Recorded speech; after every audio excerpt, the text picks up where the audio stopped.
And hello, everyone, and welcome back to Two Guys and a Bible here on Fulfilled Radio, a voice you can trust.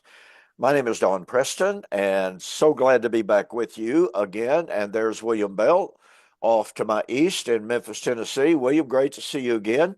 All right, good to And see you as well, Don. yeah, it's good to be back. I'm so sorry I wasn't able to be with you, and appreciate you filling in last week. Um, that little round with the dentist was just absolutely not fun. It did not sound fun at all. I can Yeah. tell you that. One of the last things you want to hear when you're sitting in a dentist chair, right?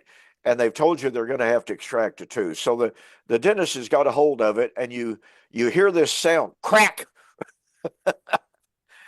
and the dentist kind of goes, whoops. Mm.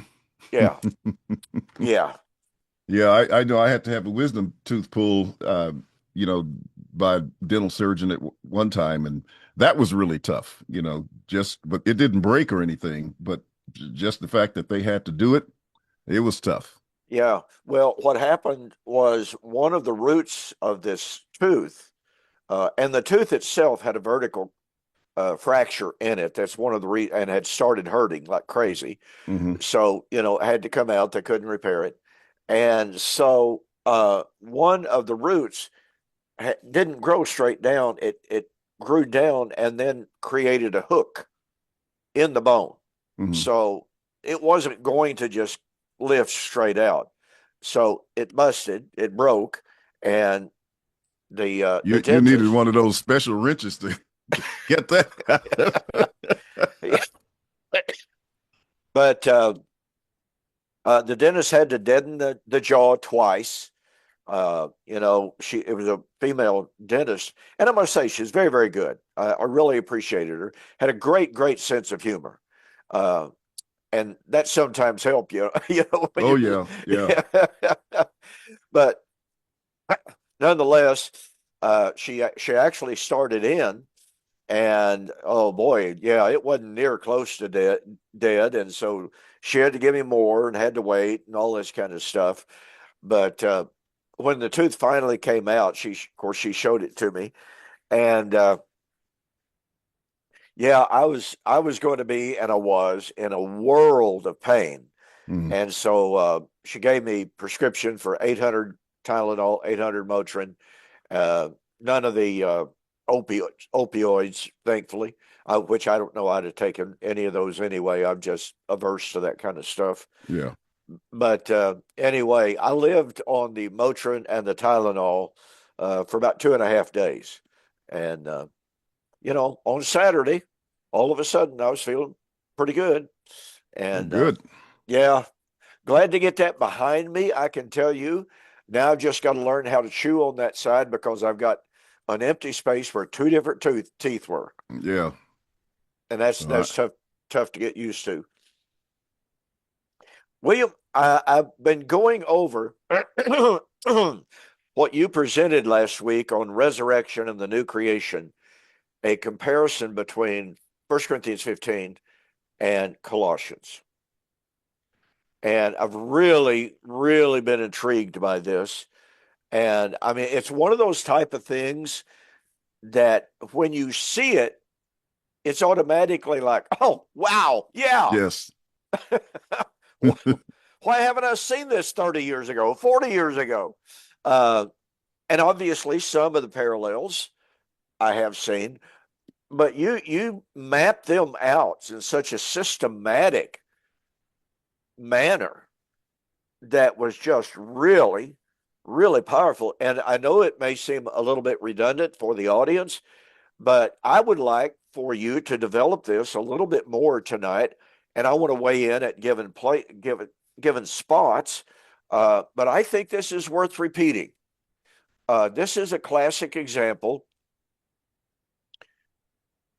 of lots of times we may have this kind of almost a subliminal idea that, well, this book doesn't deal with eschatology all that much, or this book doesn't deal with resurrection all that much, or whatever. And so we divide it, delineate it from books that do deal more specifically and explicitly with those topics. And then as our knowledge and understanding grows, all of a sudden we begin to see the correlations. And to go back to your history, which is a good example of me. And what I'm trying to express here is years and years and years ago, I never saw Galatians as a book overtly concerned with eschatology. Well, then I began to see patterns of thought concerning the Abrahamic inheritance, which is a subject that I've picked up on over the last couple of years in a brand new way, brand new focus and what have you. But then you wrote a little book entitled Eschatology in the Book of Galatians. And that book just really, is one of those boom type of things. And I've encouraged you about 1,000,000 times to republish that book, and you still haven't done it. You're so right. Listen, folks, join with me in pressuring William Bell to republish his book, Eschatology in Galatians, and to add to it, to expand it, because now he's got an additional, 30 years, William, since you did that? Wow, Don. That when was that? 1992, I think, is when I wrote that book. So 30 plus years. Yeah, yeah. And you might have learned a thing or two since then. Yeah, maybe one or two things. Yeah. So, boy, I would dearly, dearly love for you to republish that book, to revise it, to expand it, and to republish it. I know that it would be a tremendous resource for those people out there who are wanting to dig deeper and who may be like I was years and years and years ago, who just don't quite understand how Galatians fits into the eschatological narrative. Yeah, well, I mean, that's the way I was before writing the book. It like hit me, I was given the assignment to do it, and I'm saying, where's the eschatology in Galatians? What are you trying to do to me here? Yeah. And then when after I got into it, man, I was totally fascinated. It's kind of like this study on Colossians, I didn't see it, and all of a sudden, something clicked. But I tell you, I'm even doing something else I haven't mentioned to you that I think is really even more powerful than the Colossian stuff. I've been reading from N.T. Wright in his book on resurrection of the Son of Man, of the Son of God. Yeah. Yeah. And he said some things in there that kind of triggered something.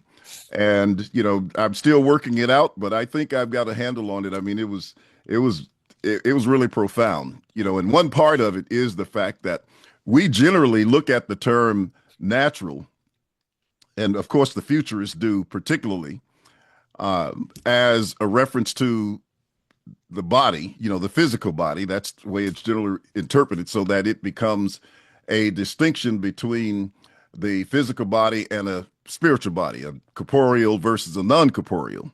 However, the word psychikos wasn't used that way. That's right. And you didn't tell me that.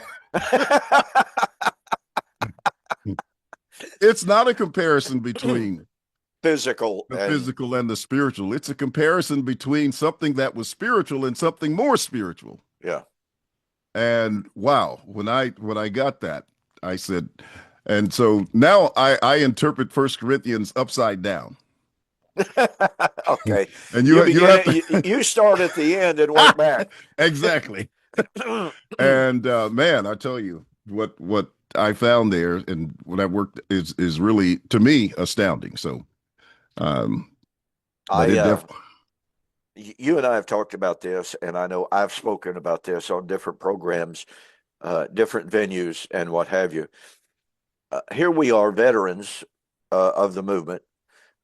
We both dedicated untold hours, amounts of time, and yet, to me, the thrill of learning, the thrill of digging deeper, the thrill of making more and more and more connections and seeing the incredible beauty, the incredible harmony of the entire biblical narrative instead of saying, oh, well, this book's about this and that book's about that. Hmm. No, that's not really the case at all. Even though there are 66 books, it's all in reality 66 chapters of one single book Yes.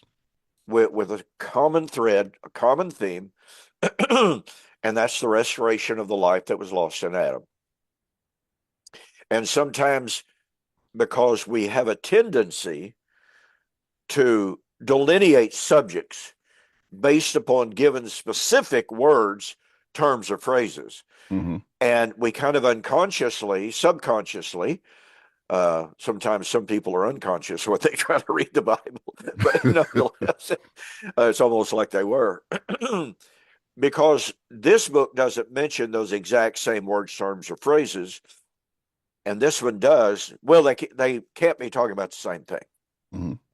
And increasingly over the years, it has dawned on me that creates such a journalistic straitjacket, if I may use that term, that says, okay, Paul, if you say these things over here, if you use these words, terms, and phrases here, then you've got to use those same identical words, terms, and phrases in every other epistle that you wrote. You can't expand, you can't modify. And by modify, I don't mean change the message, but I mean modify your terminology. You Hmm. can't do that, Paul. And I've just grown more and more and more aware of how much of a fallacy, a hermeneutical fallacy, that is. And I think your study here of the comparison between 1 Corinthians 15 and Colossians chapter 1 is a really, really good example of that. Paul doesn't start out in the book of Colossians chapter 1, by saying, okay, I'm going to talk about resurrection now, like he does essentially, for all practical purposes' sake, in 1 Corinthians 15. Right. And so, once again, I'm guilty. I've never looked at Colossians in the very way that you have presented it in the outline, the PowerPoint presentation that you sent me, demonstrating that these incredible, incredible parallels, and they are verbal parallels, but they're not specific linguistic parallels. Hmm. So, again, while it may seem redundant for part of our audience that listened to you and watched you last week, I want to hear you. This is as much for Preston as it is for the audience, folks. I'll tell you that right now. I mean, I've got the PowerPoint right here on my desk in front of me. All right. And as I opened it up today and as I printed it off, I just sat here and I was just like, oh my goodness gracious. Holy cow. Yeah, yeah, yeah, yeah, yeah. And it was just flowing in such a beautiful way. So I'm going to turn the mic back over to you, William. Let you develop this. I want to interject from time to time with comments, perhaps some questions along the way for further elucidation. But like I said, this is as much for Preston as it is for our audience who probably listened last week. So take us away or carry it away in sharing with us the parallelism between 1 Corinthians 15, Paul's magnum opus on the resurrection, and his epistle to the Colossians. All right. Thank you. I appreciate you looking over it and seeing the correlations and seeing how it makes sense. At least, hearing that it makes sense to you helps a lot as I looked at it. And the people from, the audience who heard it also appreciate it. And last week I was kind of under the gun because I was just finishing up some parts and had to present it, even though I felt very confident about what I was seeing and had done most of the work mentally, but I hadn't put it on paper. Right. And so afterwards, I got the opportunity to put it on the PowerPoint.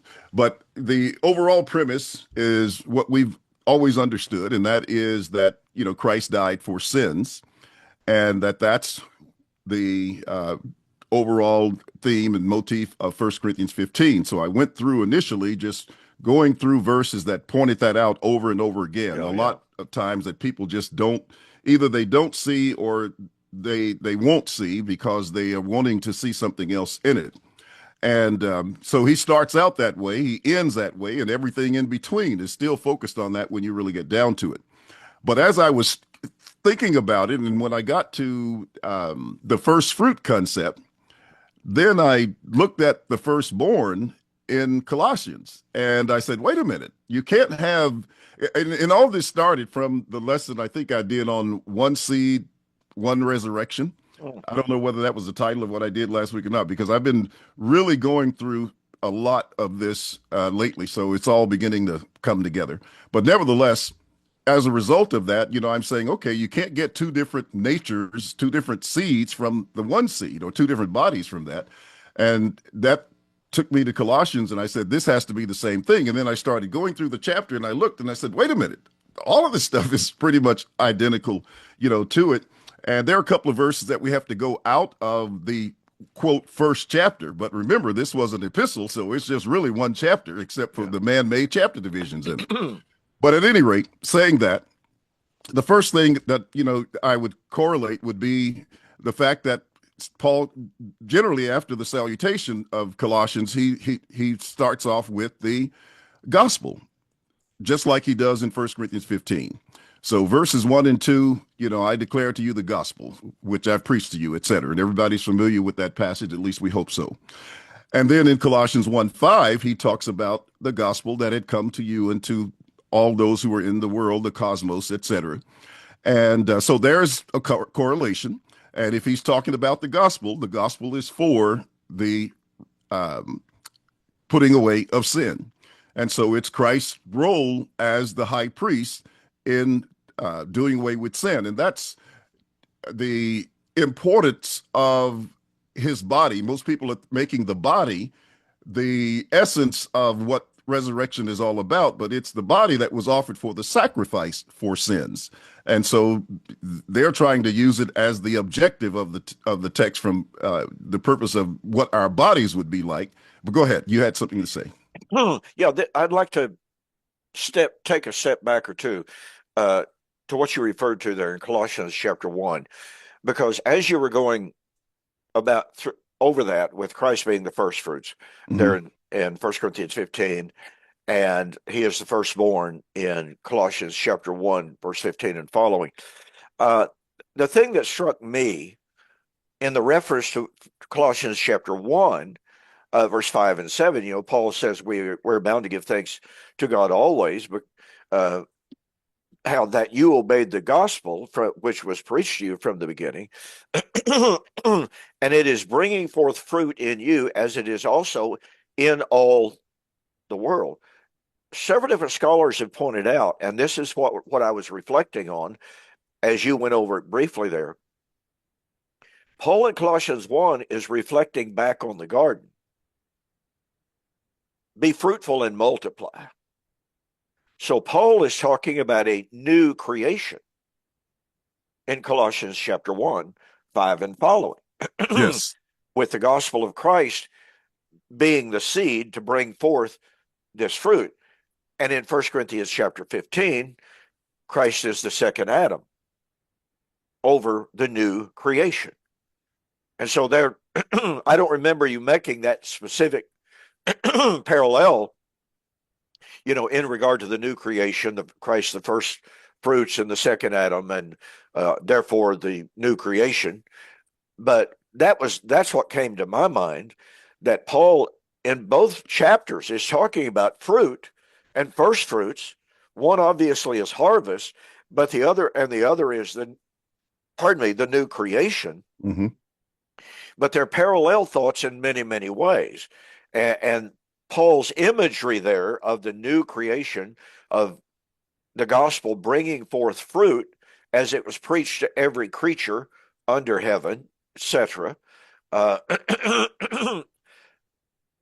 trying to remember which scholar it was who took note of the fact and several scholars have, that Paul is dealing with the new creation here in Colossians. And that correlates beautifully with Christ being the second Adam and the first fruits of this new or second Adam creation.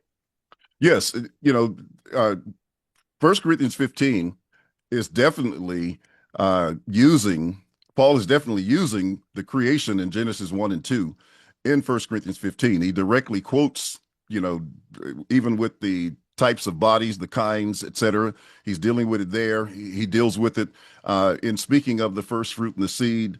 And and the issue of resurrection itself is a concept of creation. Oh, yeah. It's new creation. So all of that is there. And I did point that, make a reference to the creation in the charts on Colossians 1. And, because I pointed to the first fruits in terms of James 1:18. Yeah, there it is. On the text, but I didn't point it out in the first verse. But that's an excellent observation. And so we'll just have to incorporate that into the chart as well. But that's very good. And so the next thing that I pointed out, in addition to the gospel, point number 2 was that Christ died for sins. And you have that in verse 3, according to the scriptures, and in Colossians 1, verse 14, and also 21. You have Christ dying for sin, reconciling them back to God who had been alienated from him. So there's the second correlation, or at least, I'm calling it the second because that's the way I listed it, but you definitely have that as well. And then the reference for the delivering up of the kingdom. In Colossians, it tells us clearly what they were being delivered from, and that was from darkness. This is a resurrection concept. And, I've always said when people are talking about the body in 1 Corinthians 15, they never seem to put any emphasis on the kingdom. And you and I have for years talked about the kingdom being resurrection, Yep. And but see, if you talk about the kingdom, you have to talk about that which does not come with observation. You have to talk about that which is covenantal in nature. You have to, you can't be talking about a physical body when you're seeing the kingdom as the resurrection body. But that's what's happening here, and it's a delivering up out of the realm of darkness, which is the realm below or beneath, and then into the kingdom of God and into the kingdom of light. And that's the same delivering up of 1 Corinthians 15. Most people think that it's a giving up, but it's really a delivering them out of death, out of the realm of the old kingdom, which was the ministration of death, into the kingdom of God, and therefore into the presence of God. So that's how I would see the delivering up, because as you've pointed out years ago, that the term paradidomi does not mean to abdicate, Right. to give up, because Christ in Revelation 22 is still seen with the Father in the kingdom on the throne.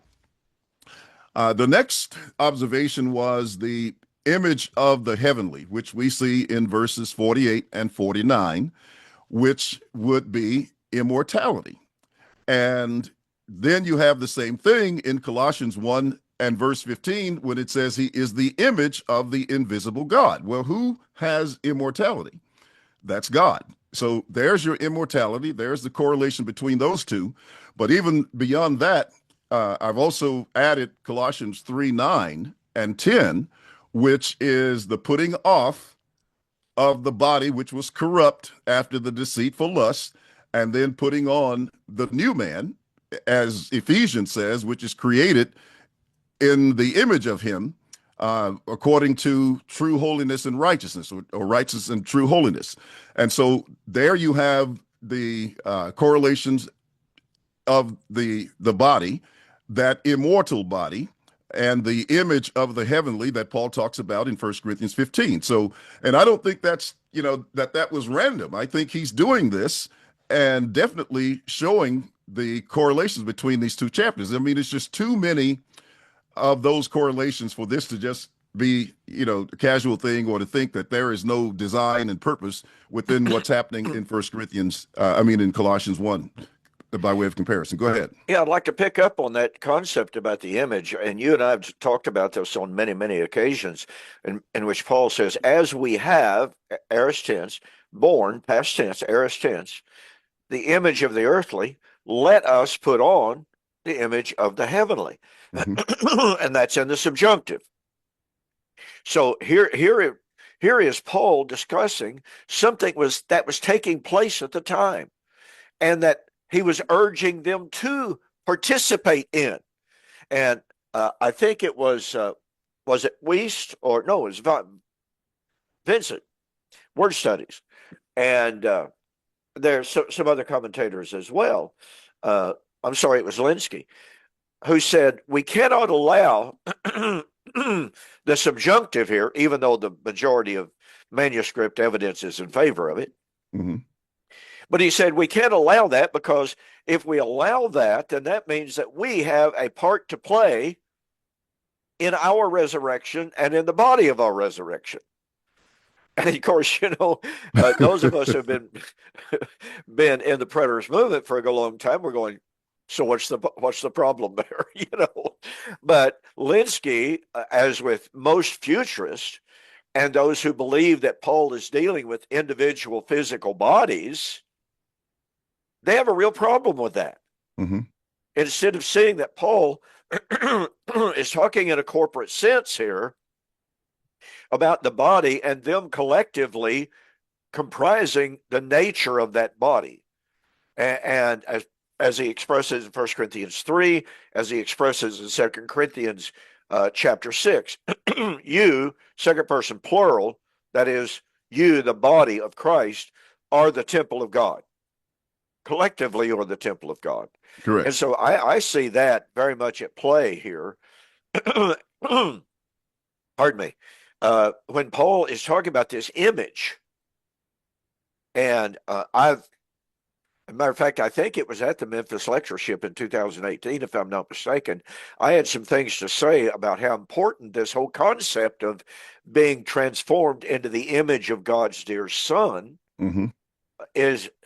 I mean, that is so incredibly eschatological, but it gets into the question, and this reflects on what you were saying a few moments ago. We have been trained to think, well, the natural is the physical, the spiritual is non-physical.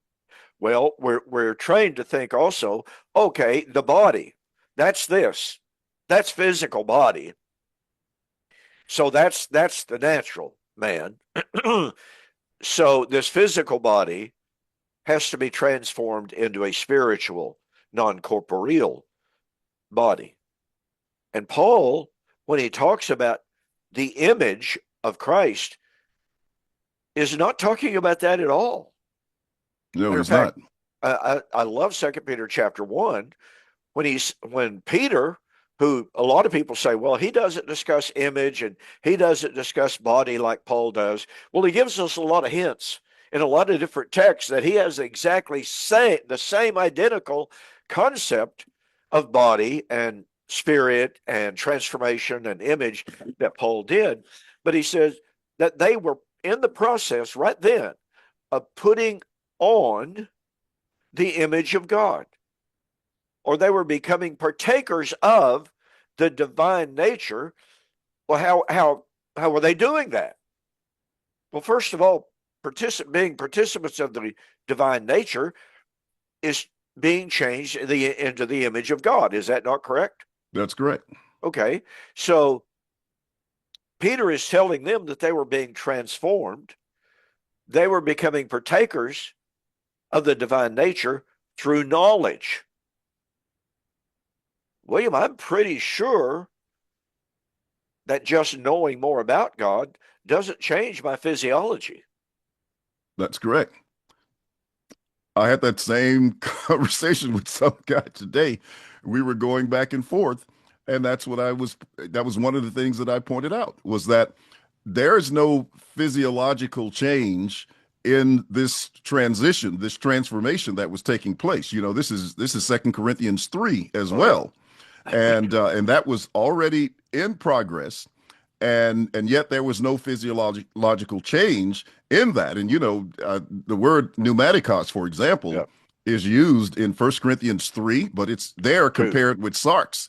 Um, and it's used in 1 Corinthians 14. It's used in Galatians 6:1, all referring to individuals who were considered spiritual or who considered themselves as such. And of course, it's in a negative sense in 1 Corinthians 3:2, where, Paul says because of their conduct, they were not considered that. But positionally, they had entered into that state of being spiritual and had done so without having to put off a physical body, without having to go through physical death in order to be that. Now, how many pneumaticos bodies do we have? And so it's important to recognize that. And so it wasn't a contrast between them not having a fleshly body and being transformed into something non-fleshly. And that's what's so important about looking at this from that perspective.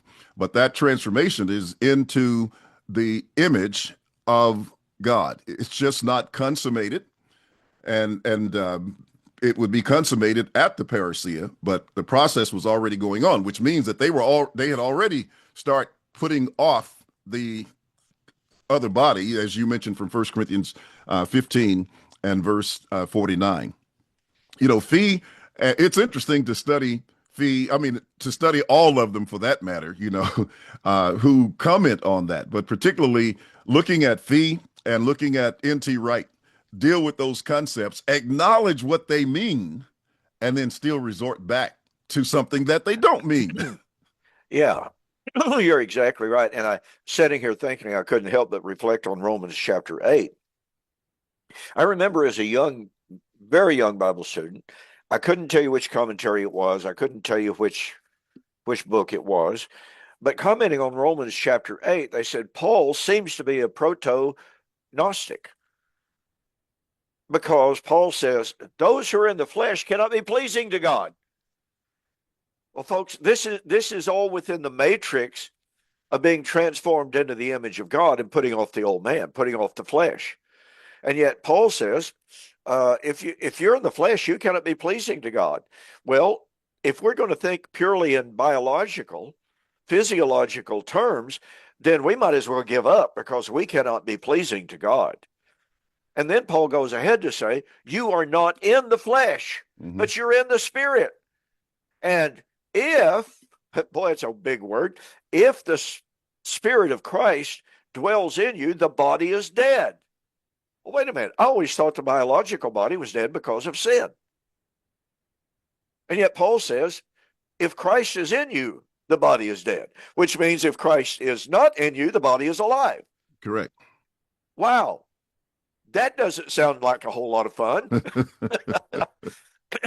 And again, all of this falls under this umbrella of Christ, the firstfruits of the new creation. What kind of a new creation is it? It is a creation. It is a body transformed into the image of God through the knowledge of Christ. And when you're reading it in Colossians, you do not get a single impression that he's talking about a physical body. Oh, no. It's clearly dealing with spiritual concepts in that chapter, as opposed to something physical. Yeah, and that gets to the image, if I may use a pun here, to the image of putting off the old man and putting on the new. Right. And the new is made in the image of the one who created him. Well, there's garden imagery again that started in chapter 1. Chapter 1. Yeah. So anyway, I didn't want to get too far afield there, but these are such important concepts and motifs that are interwoven into everything that Paul writes. And it's so important for us to begin to look a little bit deeper than, oh, well, Paul mentions body and he mentions flesh and he mentions the image of Christ. Well, what did Christ look like? Oh, he's 5'5" Jewish man. No, we're not being transformed into a 5'5" Jewish man. We're being being transformed into the spiritual image of Christ, to love that which is good, to hate that which is evil, on and on. And some people argue that Paul is infusing both Hellenistic and Hebraic concepts together. That's nothing but Platonism Yeah. that they're in. I think Paul was well aware of Platonistic views, and that what he argues in 1 Corinthians 15 and Colossians is totally destructive to Platonism. See, Plato had this escapist concept, as you say. They're looking at the body as evil, and it's something you have to escape from, and that's what most eschatology is about. It's about escaping from the physical body, as opposed to these concepts that are mentioned here in terms of a spiritual transformation, and from a salvific point of view, and that's so very, very important to understand. All right, the next point, we've hinted at, and that is the first fruits, and that's the one that really got things, got the cobwebs spinning when I hit that on the first fruits. And I said, okay, well, what was he the first fruits of? What does first fruit, indicate? It's the beginning of the harvest. It means that the harvest is already underway, that it's imminent, etc. And first fruits is just the, what we would look at from the plant realm, the botanical realm. But firstborn would be from, humans, animals, etc., that which comes out of the womb. But they both mean the same thing in essence. You even have in Hebrews 12 and verse 23, when he talks about the church of the firstborn ones, and that's parallel to the first fruits. And, Hebrews 12 and Revelation 14, but right here in 1 Corinthians 15. So there's a correlation there. And when it says that he's the first fruits, as you were saying before, that's the first fruits of the new creation. And the new creation is the body of Christ. So when you debated, what was his name in Alabama? David? No, not David, not that one. The one prior to that, years ago. Tommy, was it Tommy? Anyway, I can't think of his name, but you remember, we were in Huntsville, I think. Oh. Good grief. Boy, that's been a long, long time ago. But yeah, one of his arguments was that Christ was the first fruit from the dead, and you pointed Thomas out Thrasher. Thomas Thrasher. Thomas Thrasher, that's who it is. And but that he was not the first fruits from physical death. That was, I remember that was a very well. telling moment. That was a really telling moment. He just hammered it. He had his chart up there. First fruit means first, Preston. It means absolutely first. What do you think it means, Preston? And I got up there. Well, okay, let's look to see what it means. And when I asked him for his chart, he didn't want to give it. Yeah. He said, "What do you want to use it? What do you want it for?" And I said, "I want to use it. I want to show it to people." And he wouldn't give it to me. But anyway, that backfired on him pretty well. Yeah. So there's the first fruits of the new creation. And then what do you have in Colossians? He talks about Christ being the firstborn of the new creation, which is the church, the body of Christ. And therefore you have that harvest pledge. Let me see if I have it on this one or on the next one. Yeah, we'll just go to the next one where we talk about the body. And this brings in another concept, because in Colossians, he talks about being the head of the body, which is the church, the beginning, the firstborn from the dead. So there's that beginning, there's that new creation. But when he talks about the body, he's bringing in temple concept as well. Okay. Because 1 Timothy 3:15, if I am long delayed, that you may know how you ought to conduct yourself in the house of God. Well, that's temple. Yep. Isaiah 2:2, that's the house of God, which is the church of the living God, the pillar and ground of the truth. That's temple language. So what's happening here is, he's the head of the body. And when you understand body and temple, we're dealing with a non-physical concept. Once again, Christ being the high priest, which coincides with everything we've said about his offering up his body for sin. So that's what you're dealing with, and that goes right into his being a priest after the order of Melchizedek. So all of that is, incorporated into this concept of body. And I think it's Mike Sullivan some time ago who even pointed out that looking at the imagery of Daniel 2 for the head and the breast and the arms and the belly, etc., that it was, a body, but that was a temple concept. And so he's related that. But even in Scripture, I mean, the Bible tells you over and over again that the body is the temple. And you quoted it earlier from 1 Corinthians 6 and verse 19 and 20. So there you have the body and the temple as the same. And Paul said it in 1 Corinthians 3. He's making that correlation. You're God's building, you're God's field, and then you are the temple, etc. So body and temple are just one and the same thing. That's the house of God. And that brings in the concept of the priesthood, because Christ would be the priest after the order of Melchizedek. He's the high priest from that perspective, and therefore the head of the body from that concept. Anyway, did you have any comments on that, or did you want to? Well, I was sitting here thinking if we could turn back just for a moment here. Okay. This is not a monkey wrench by any stretch of the imagination, because everything that you said, I think, is absolutely true. But there is one And I'm going to thing. see if I can anticipate what you're going to say here, but go ahead. I'm not Okay. going to say it. I'm just going to listen. Well, I was thinking about Colossians chapter 1, verse 15. He is the firstborn of all creation. Mm-hmm. And then it tells us why. Well, the Arians, way back when, 4th century, 3rd, 4th century, said, well, this passage teaches that Jesus was the first one created, was the first creation of God.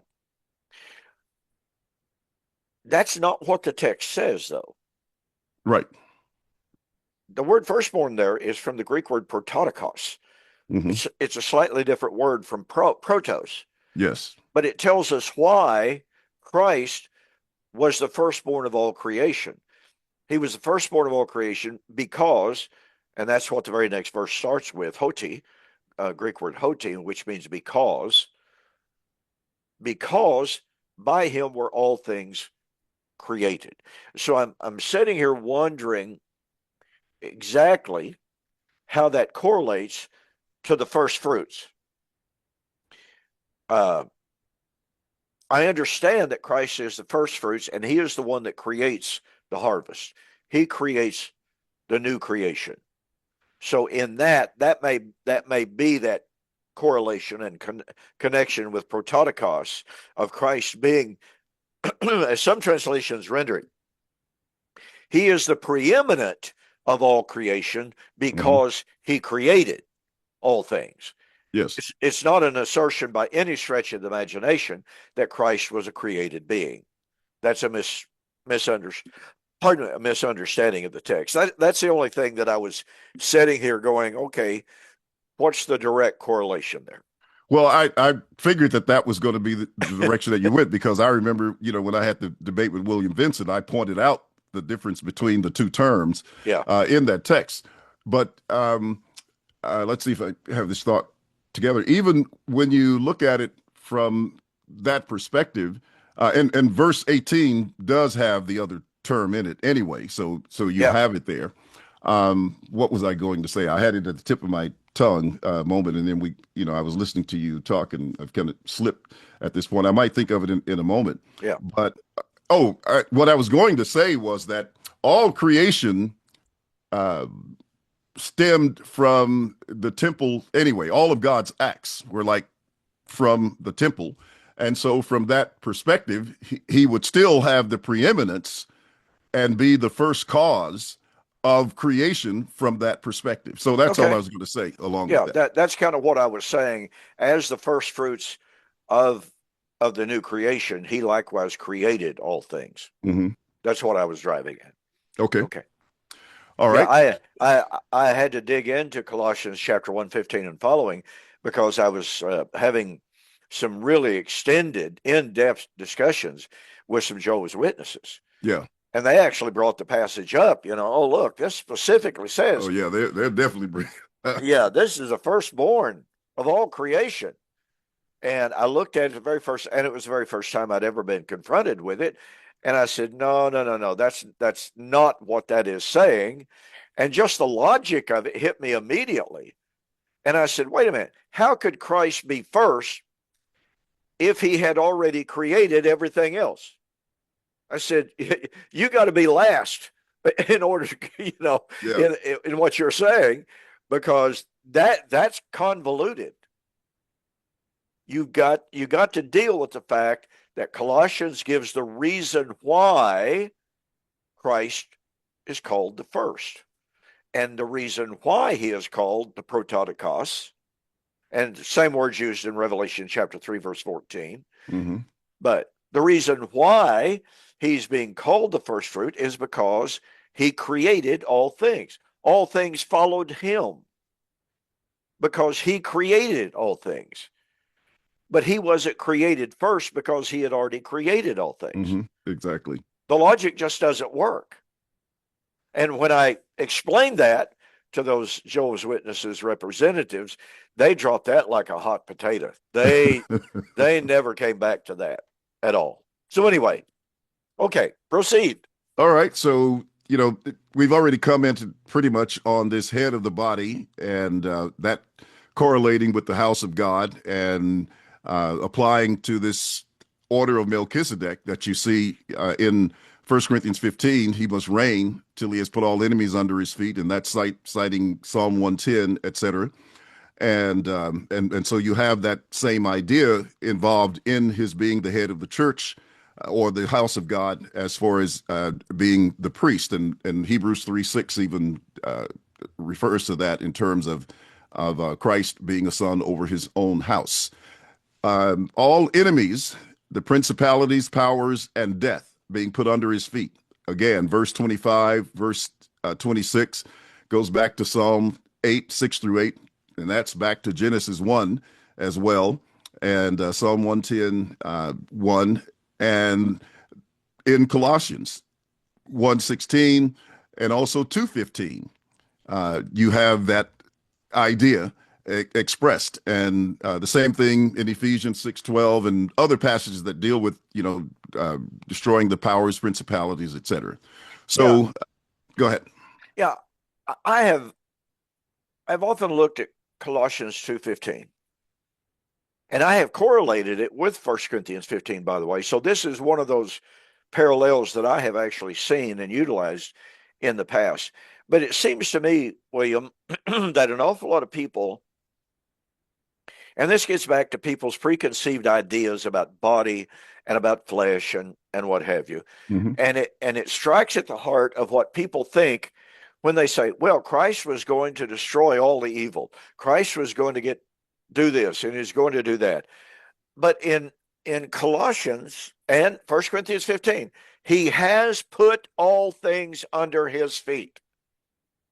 And the Greek is very powerful. It's very emphatic. And here in Colossians chapter 2 and verse 15, Paul says, he, that is Christ, having, this is old aorist tense, spoiled principalities and powers, he made a show of them openly, triumphing over them in it, that is, in the cross. Now, William, I look at this as an incredible paradox. If you were an observer in the first century and you saw Jesus hanging on the cross, would anybody think that he triumphed over the principalities and powers? No, just cross? Like the Jews did. They thought that they had conquered everything. They thought they had won. Yeah. And so it's a classic example, I think, and it seems to me, of having to look at spiritual realities, not physically visible realities. How did Christ triumph over the principalities and the powers through the cross? Well, it was through his resurrection. Mm-hmm. It's because the cross couldn't hold him, so to speak. And so to move on from that, when Paul says that Christ, he has, aorist tense, put all things under his feet. In my very first debate with Bill Lockwood, he says, well, Preston says, Christ has already come. Well, that means Christ has already put everything under his feet. But he said, I look around and I see murders, thievery, rapes, homosexuality. I just see all of this evil, all of this sin. So tell me, Preston, how has Christ already done that? And I appealed to 1 Corinthians chapter 15. He has. So, William, share with us just a couple of thoughts how Paul could say he has put all things under his feet, and then turn right around and say, when all things shall be put under his feet. And then Paul could say in Colossians chapter 2, verse 15, that he put them all, principalities and powers, he shamed them. He triumphed over them in that. Yeah, well, it's the already but not yet, obviously. Hebrews 2 and verse 8, I think it is, speaks of that very clearly and will make the statement. It will say that he has put all things under his feet, and then turn right around and say, but we see not yet all things put under him. So that's another already but not yet statement. But the things that had been put under him were not things that were in the flesh. He's talking about those principalities, those powers, and the rulers of the darkness of the age, etc., that had been defeated signally through his crucifixion. But the outworking of that would not take place until, of course, the time of the parousia. So the question would be, if he had already put all things under his feet, if he already had triumphed over them, the empirical reality is that as you looked at the principalities and powers, they were still in place. Mm-hmm. But the spiritual reality is that Christ had already conquered them. Yes. Okay. So the following question would be, if he had already conquered them, already triumphed over them, is Paul expressing the idea that the time was going to come, which the futurists affirm, that he would actually abolish those realities? No. They would not be abolished in the sense, for example, as you were talking about those principalities being put down. If Christ had already conquered them, and here they are in terms of continuing to exist because they were fighting against them from that point, it would mean, because basically what it's describing is sin. Now there's a sense that I would say from a covenantal perspective that yes, they would have been put down. But in terms of, individual participation in them, I don't think that's what he meant from that perspective. Maybe I'm kind of missing it, but I'm trying to recall how you communicated that at one point in terms of the putting down of these principalities. Well, to me, part of the key is found in the words that Paul uses. He has put all things under his feet. He uses the Greek word hupotazo. Well, hupotazo doesn't mean annihilate. That's true. But it means to subject, to conquer, to put under. Okay, so he had put all things under his feet. Well, that doesn't mean he had obliterated it. But what may seem like, and I don't have much time here, what may seem like an unrelated issue, but it's really not. What Christ did, and I've got to go back linguistically here for just a moment. The last enemy to be destroyed, and Paul uses these two words, what it seems to me like, interchangeably, hupotazo and katargio. The last enemy to be destroyed. He has put all things under him, hupotazo. The last enemy to be destroyed is death. He was going to do to death what he had already done to all things. and it's a consummative event. So if he had not abolished, taken out of existence all things that were evil, then he wasn't going to destroy death, except this gets into what you were suggesting there a moment ago. In Christ, there is no more death because the blood of Christ cleanses us from all unrighteousness. If we walk in the light as he is in the light, the blood of Christ cleanses us and forgives us. So there's a word that I like to use, William, and I've got to hurry here. I was thinking about this earlier in the day, and I hadn't even at the time been able to look at your outline. But there's a word, and I shared this with a local minister a couple of years ago.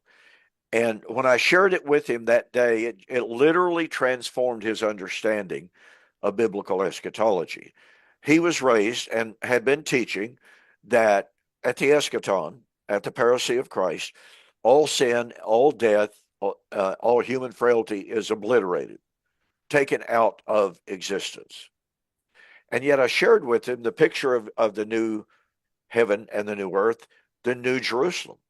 Outside of the new Jerusalem, there were still dogs, liars, and those who worked abominable things. Mm-hmm.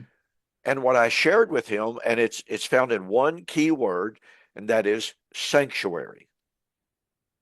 What I see the new Jerusalem as being, and that is a sanctuary from all of the evil that is in the world. Doesn't mean that sin and death doesn't exist outside of the city.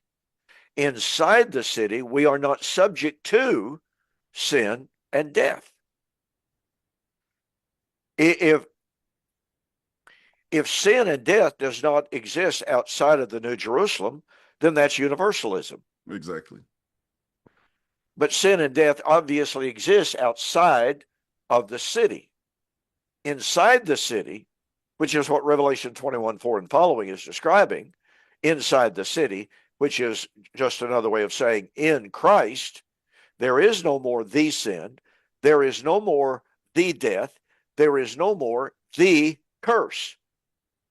That means that the New Jerusalem is the sanctuary to which people can come into which they are invited. That's Revelation 21. The nations of the earth come into the city to find healing. That's sanctuary. And so, pardon me, this to me is such a beautiful, wonderful concept. And it explains so many nuances that people struggle with. Well, why do I still see sin and death? Well, because God never promised to destroy sin and death outside of Christ. Christ is our sanctuary.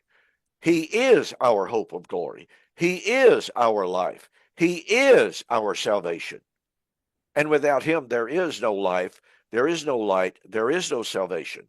And so to me, that one word is so incredibly, incredibly important. Yeah, it's like you don't have to, as you said earlier, annihilate a thing in order to render it powerless. If you're fighting a war and one side has a more powerful weapon than you do, and they use that weapon to wipe out all of your weapons, then what are you doing? You're just walking around with a bow and arrow fighting against the nuclear bomb. It is not, it's not going to work. So that's the idea. You render them powerless well, and again, I just think the word study there in 1 Corinthians 15 to understand what Paul meant when he says to put under, he has put all things under him. And he's looking for the completion of that, which he calls the katargeo. Now, katargeo has a few nuances to it. It can mean to take out of, to cease to function, but it also means to nullify, to break the power of. Right. And so you have to allow the context to determine that. Well, okay, listen, folks, we are out of time. I suspect that we need to get back into this next week because I want to hear more from William about his outline, because this is really, really good stuff. And it, as you can tell, it causes my juices to start flowing. And so I want to say, well, what about this and what about that for clarification's sake? So anyway, so folks, William, thank you for your insights on this. Look forward to hearing more about that. And folks, thank you for joining us here on Two Guys and a Bible on Fulfilled Radio, a voice you can trust. With that, I'll say good night and God bless. Good night. Yeah, that's some good stuff, William. I like that a lot. Yeah. Well, look, consider this. I said I would interpret 1 Corinthians 15 upside down, Yeah. right? So if you start out with the sting of death is sin and the strength of sin is the law, well, that's covenant. Yep. So what's the opposite of that? What cancels that out? It's grace and truth. God gives the victory through Christ. All right. And then you start lining up everything in relation to covenant. So that means mortality has to be old covenant.